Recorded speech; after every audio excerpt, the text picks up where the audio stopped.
está de volta. Jornal Gazeta 93. 7h17.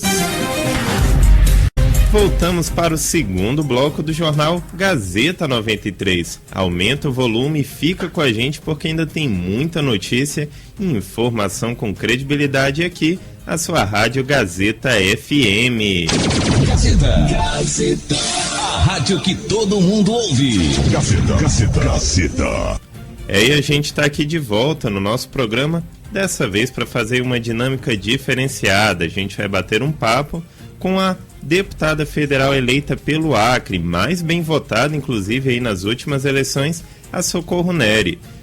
A Socorro, a gente sabe que tem uma bela carreira na política, já consolidada aqui na nossa capital. Ela foi prefeita de Rio Branco, tem muita experiência enquanto gestora pública e agora vai levar um pouco disso nesse novo grande desafio que vai ser representar o nosso Acre aí no Congresso Nacional a partir aí de 2023. Olá, bom dia, Socorro Neri, seja muito bem-vinda ao Jornal Gazeta 93.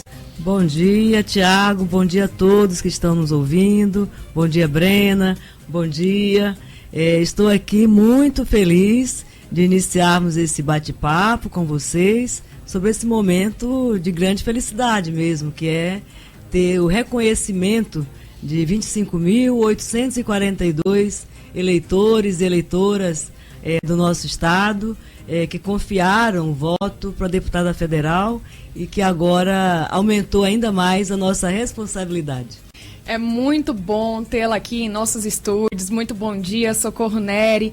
Aproveitar que a senhora já comentou o número de votos que recebeu, inclusive que a elegeram como a deputada federal mais bem votada nessas eleições 2022.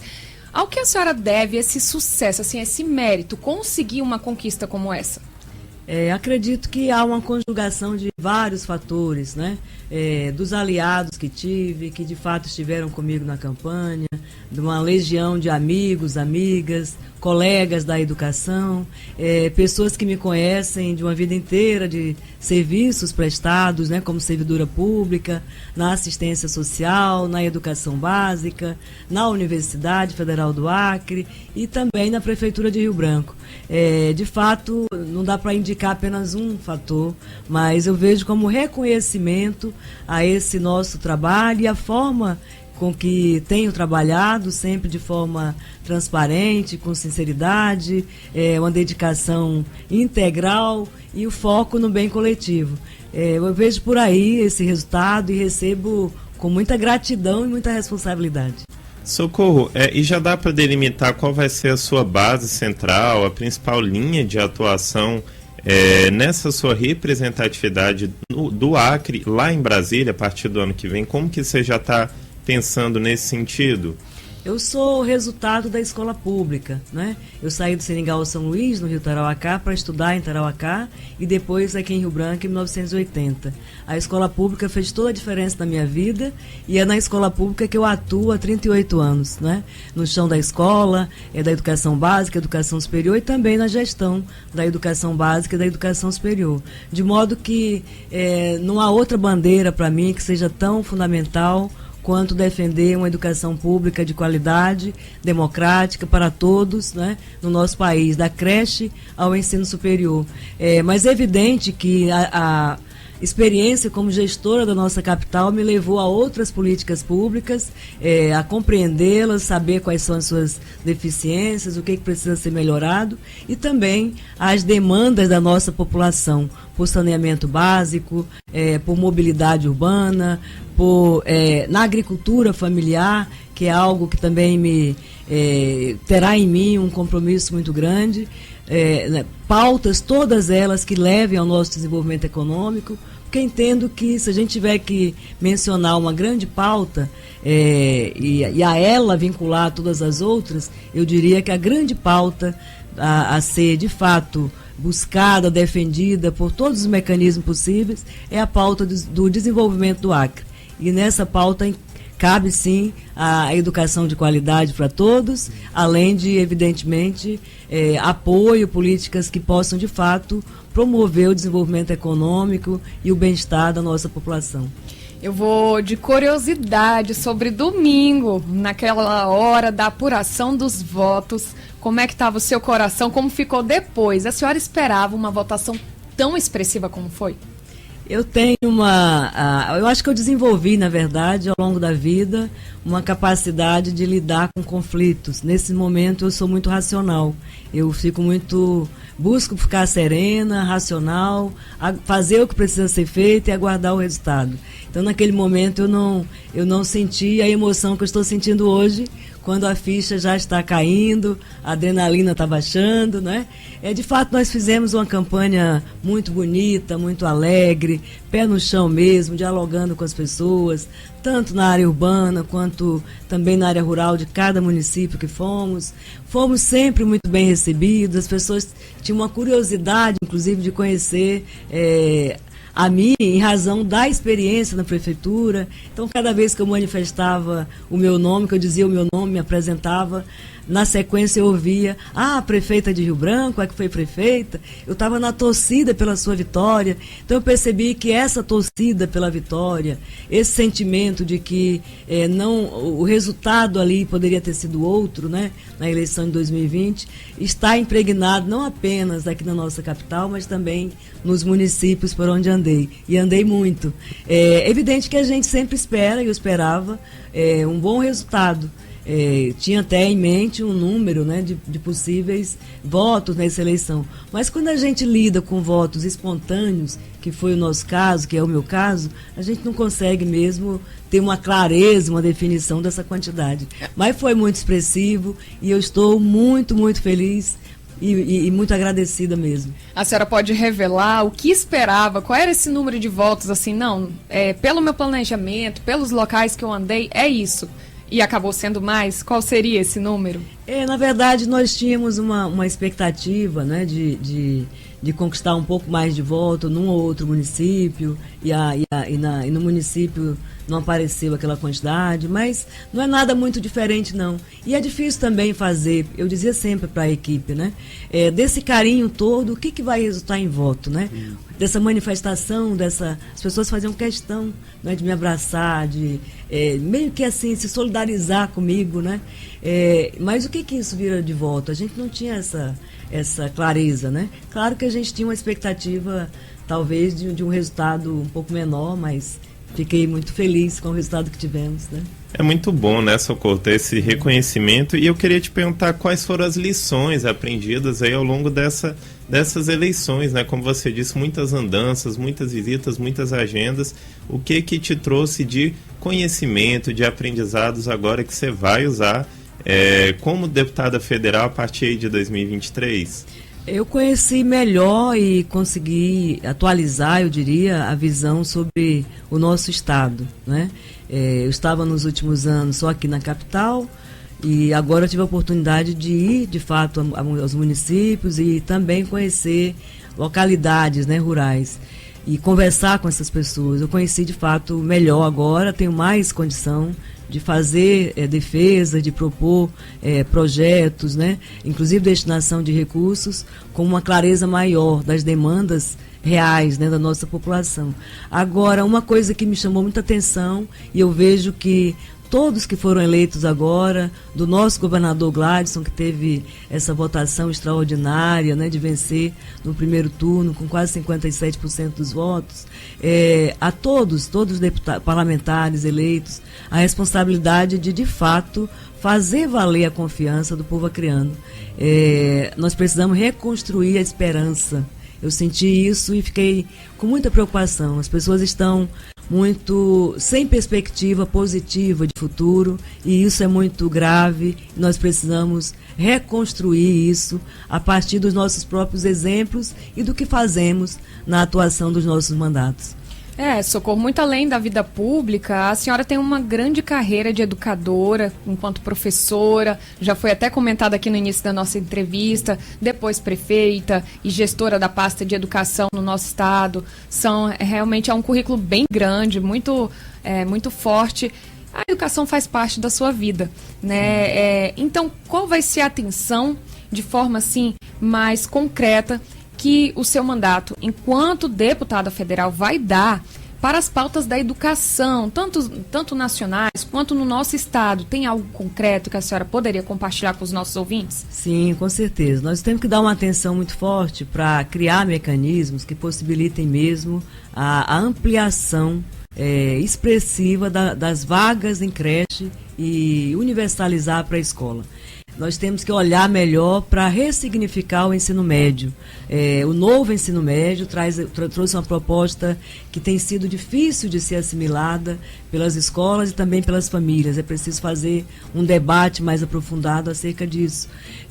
E a educação superior no nosso país, que avançou do ponto de vista quantitativo, precisa melhorar muito do ponto de vista qualitativo e também fazer um processo de qualificar qual é o papel do ensino superior. Afinal de contas, o que desejamos do ensino superior do nosso país, não é, para que esse investimento em educação seja mais qualificado, tenha qualidade social mais clara, mais definida.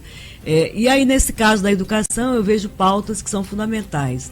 Não há como ampliar hoje, do meu ponto de vista, creche e universalizar para a escola, sem que haja uma desvinculação dos recursos da valorização dos profissionais da educação em relação à lei de responsabilidade fiscal. É preciso desvincular os recursos do Fundeb da lei de responsabilidade fiscal. Senão, professores e prefeitos e governadores, melhor dizendo, não terão como ampliar a quantidade de professores, de profissionais de apoio administrativo, de apoio operacional, de suporte técnico, para ampliar o número de vagas de creche para a escola. E não dá mais para a gente aceitar que crianças tenham seu direito à creche tão ignorado como tem tido no nosso país. Nós precisamos ampliar. E eu não vejo outra possibilidade, experiência como gestora da capital, olhando os números todos os dias, não vejo outra possibilidade de fazer isso que não seja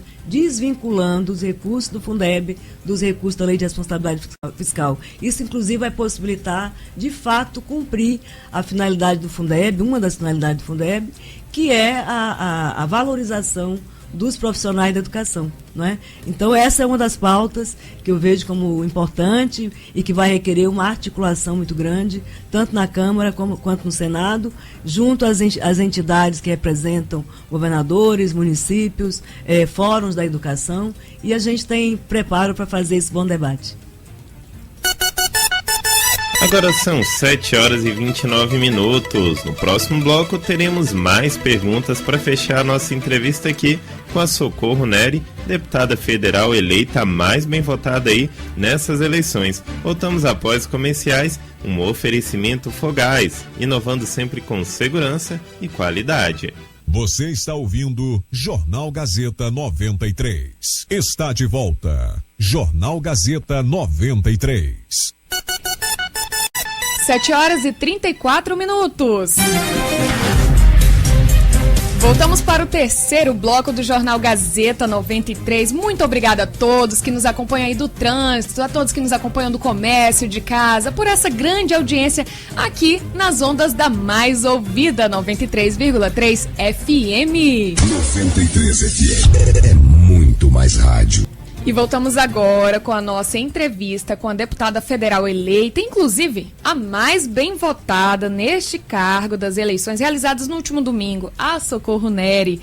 Ela que veio falar um pouco sobre essa grande vitória, agradecer os eleitores acrianos pela votação expressiva e adiantar um pouco das suas expectativas para o futuro mandato. Vamos retomando aqui as nossas perguntas. Bom, Socorro Neri, a senhora foi prefeita de Rio Branco, né? Muito conhecida, inclusive, por esse trabalho, a primeira mulher também a assumir a prefeitura da nossa capital.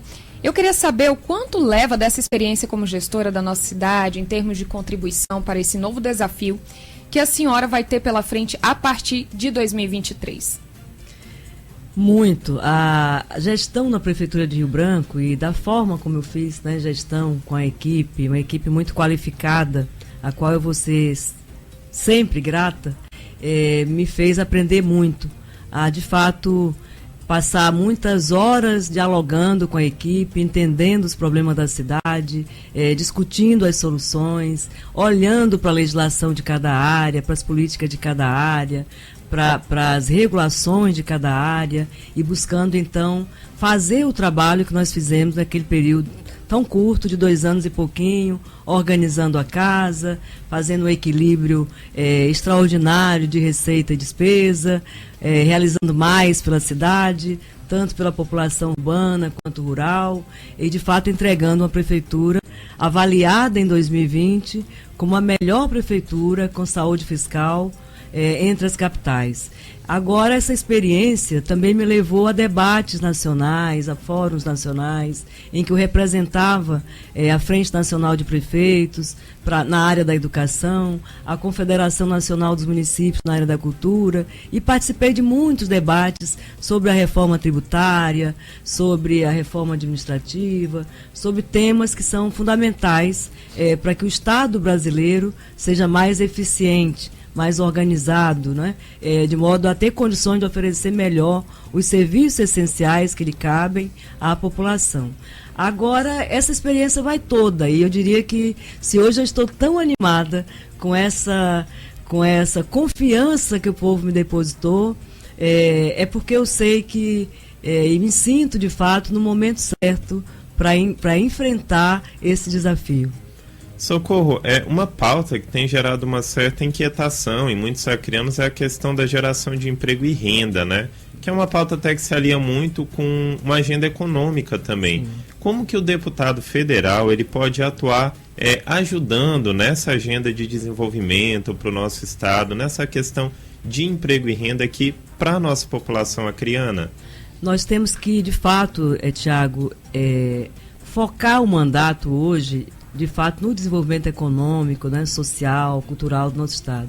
Sem de fato uma economia que cresça de modo a absorver, a gerar, melhor dizendo, gerar mais postos de trabalho de forma suficiente para atender melhor os jovens que estão chegando à idade, né, economicamente ativa, sem que a gente possa de fato gerar renda no nosso estado, a gente não vai ter como melhorar os indicadores sociais. Isso é óbvio, né, é básico, né?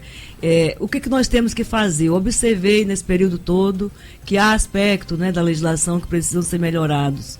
Nós precisamos entender de fato que cabe inclusive à Câmara dos Deputados, ao Senado, fazer uma discussão muito séria a respeito dessa desigualdade regional que o nosso país apresenta. Portanto, há estados como o nosso que precisam ter, sim, um tratamento diferenciado, chamado custo amazônico, porque ele é real e ele precisa ser considerado. Nós podemos ajudar, e eu certamente farei isso de forma muito decidida, né? Com emendas parlamentares para a Constituição Civil. É o setor que mais emprega e que mais rapidamente, né, tem essa condição de absorver mão de obra, absorver pessoas no trabalho. Mas é preciso olhar também para um setor da economia acriana que está crescendo e que tem um potencial grande, que é o da indústria de produtos madeireiros, né?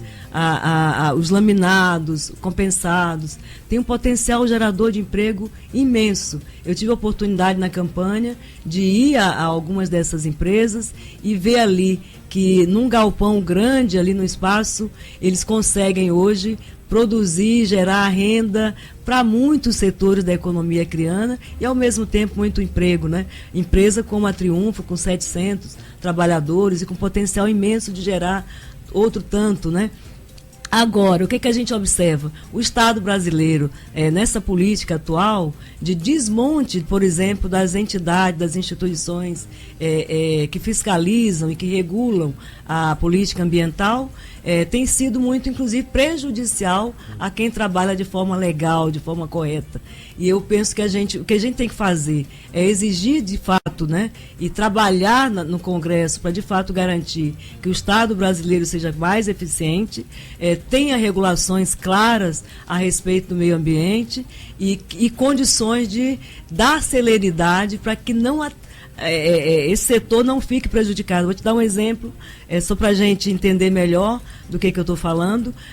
Essa empresa que eu visitei, ela me reportou que está com uma grande carga para exportação, já contratada, com recurso já adiantado, parada há mais de 200 dias no posto do Paraná, aguardando a liberação. Quer dizer, isso é algo que atrapalha muito o desenvolvimento do setor, prejudica muito a imagem do país lá fora. A gente tem que trabalhar esse setor, né, que tem tanto potencial de crescimento, de empregabilidade, trabalhando de fato de forma sustentável. Nós temos aqui bons projetos já de manejo sustentável, né? Não há necessidade de você burlar a legislação, não há necessidade de desmatar, não há necessidade de queimar. O que a gente precisa fazer é, de fato, ter eficiência no setor para gerar mais empregos no nosso estado. Então, assim, eu que venho de uma área da educação, hoje eu tenho total compreensão que para a gente desenvolver o nosso estado, nós temos que, de fato, diversificar a economia e nada melhor para isso do que regulação clara e estado eficiente. Socorro Nery, a senhora que foi a deputada federal mais bem votada nessas eleições aqui no Acre, sabe que cria-se uma grande expectativa sobre a sua atuação aí no Congresso Nacional. Um dos grandes receios que a gente escuta muito dos eleitores, dos ouvintes mesmo, é sobre a representação lá quando chega lá, na hora de votar a favor ou contra trabalhadores. Entendeu? Como já aconteceu há tempos atrás, a gente sabe, os eleitores às vezes eles se sentem traídos quando isso acontece em um momento em que o deputado ou o senador tem a chance de votar a favor do trabalhador, por uma questão às vezes partidária, política, opta por votar contra o trabalhador, contra os direitos. Como é que a senhora enxerga isso? Como é que vai ser a sua atuação diante de uma situação dessa que é muito provável que venha acontecer? A senhora passe por uma situação como essa? Nós temos que observar sempre, e eu tenho observado isso ao longo da minha vida, de que nós precisamos separar, né, e ter muita clareza do que é possível naquele momento, de modo a garantir direitos, né, concretizar direitos para os servidores públicos, para os trabalhadores de um modo geral, garantir direitos. E se a gente for olhar para os trabalhadores da iniciativa privada, esses direitos foram usurpados, então é preciso garantir que esses direitos retornem, né? E servidores públicos, sempre que possível, precisam ser mais valorizados do ponto de vista de formação, do ponto de vista da carreira profissional e salário. Agora, isso não pode ser feito de forma populista, como muitas vezes a gente vê também os parlamentares fazendo, né? Ao arrepio da legislação, da Constituição, para agradar, para jogar para a plateia, falam aquilo que não é possível ser feito naquele momento. Ou que, se fosse feito, seria inconstitucional ou levaria a prejuízos em setores, né, das ações públicas que fariam falta para a população, para o atendimento à população. Então, eu sempre buscarei articular a garantia de direitos com a legalidade, com a constitucionalidade e com o interesse público, o interesse maior da população. É preciso ter essa responsabilidade. Socorro, a gente também percebe que a senhora tem uma sintonia muito boa com o governador reeleito, Gladson Cameli. E eu queria que a senhora então destacasse a importância dessa sintonia entre vocês na sua atuação, né, ajudando o governo do estado enquanto deputada federal. O governador Gladson, todos sabem, é verdade mesmo, eu tenho um carinho imenso, um respeito muito grande pelo governador, e eu penso que também são sentimentos recíprocos, né? Pela forma como ele me trata, a atenção que ele me dedica, o apoio que ele me deu na eleição de 2020, quando nós nos conhecemos, nos aproximamos para fazer, né, o combate, o enfrentamento à pandemia. E ali eu vejo que foi decisivo. Se a gente tivesse tido ali uma divergência entre a capital e o governo do estado, nós teríamos tido muita dificuldade no enfrentamento, na assistência, né, durante a pandemia. E a gente mantém essa boa relação. Eu fui secretária do governador, a convite dele, por 11 meses. E trabalhamos em sintonia muito clara. E agora, na eleição, eu recebi dele muito apoio, muito incentivo, sempre, de fato, reconhecendo, né, a importância de que conquistássemos o mandato. No mandato de federal, a partir de fevereiro, janeiro, eu estarei alinhado ao nosso governador, buscando apoiá-lo em tudo aquilo que ele considerar necessário para que a gente desenvolva mais o nosso estado e possa gerar, de fato, credibilidade, confiança, esperança na nossa população. Muito obrigada, Socorro Nery. Infelizmente, o nosso tempo chegou ao fim, o papo está muito bom, muito importante esse momento, esse espaço de fala para prestar contas do que aconteceu, do que ainda está por vir, falar dessa expectativa dos seus projetos aqui com os nossos ouvintes, a deputada federal mais bem votada nas eleições 2022 aqui no Acre. A senhora gostaria de se despedir dos nossos ouvintes aqui da Gazeta FM? Agradeço muito aqui a você, Brena, ao Tiago, ao Marcão, a todos que estão nos ouvindo e a cada uma e cada um dos eleitores e eleitoras que escolheram votar no 1101 para federal e nos dá essa oportunidade de continuarmos trabalhando. Muito obrigado, excelente dia a todos. Muito obrigada. 7h46. No próximo bloco, a diretora-geral do Tribunal Regional Eleitoral, Rosana Magalhães, vem falar sobre o balanço das eleições 2022. Logo após os comerciais, a gente volta já já. Você está ouvindo Jornal Gazeta 93.